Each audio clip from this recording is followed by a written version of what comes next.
കോൺഗ്രസിൽ മുഖ്യമന്ത്രി ചർച്ചകൾ മുറുകുന്നതിനിടെ മുതിർന്ന നേതാവ് രമേശ് ചെന്നിത്തലയ്ക്ക് വേണ്ടി ക്ഷേത്രത്തിൽ പ്രത്യേക പൂജകൾ. രമേശ് ചെന്നിത്തല മുഖ്യമന്ത്രിയാകണമെന്ന ആഗ്രഹവുമായി നന്ദിപുലം കിഴക്കേ കുമരഞ്ചിറ ഭഗവതി ക്ഷേത്രത്തിലാണ് INTUC നേതാവ് വഴിപാടുകൾ നടത്തിയത്.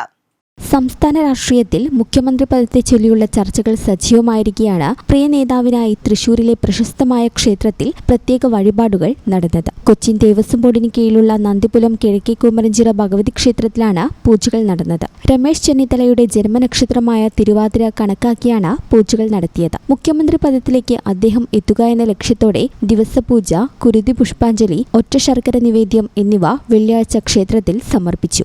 INTUC തൃശൂർ ജില്ലാ വൈസ് പ്രസിഡന്റ് KN നാരായണനാണ് ഈ പ്രത്യേക പൂജകൾക്ക് പിന്നിൽ. ചെന്നിത്തലയുടെ സ്ഥാനലബ്ധിക്കായി തന്റെ ഭക്തിപൂർവമായ സമർപ്പണമാണിതെന്ന് അദ്ദേഹം അറിയിച്ചു. കഴിഞ്ഞ കുറച്ച് ദിവസങ്ങളായി കോൺഗ്രസിനുള്ളിൽ മുഖ്യമന്ത്രി സ്ഥാനത്തെ ചൊല്ലി വിവിധ ഘടകകക്ഷികളും നേതാക്കളും അഭിപ്രായ പ്രകടനങ്ങൾ നടത്തിക്കൊണ്ടിരിക്കുകയാണ്. ഇതിനിടെ അണികൾക്കിടയിലും നേതാക്കൾക്കിടയിലും തങ്ങളുടെ പ്രിയപ്പെട്ടവർക്കായി പ്രാർത്ഥനകളും വഴിപാടുകളും നടക്കുന്നത് ശ്രദ്ധേയമാവുകയാണ്.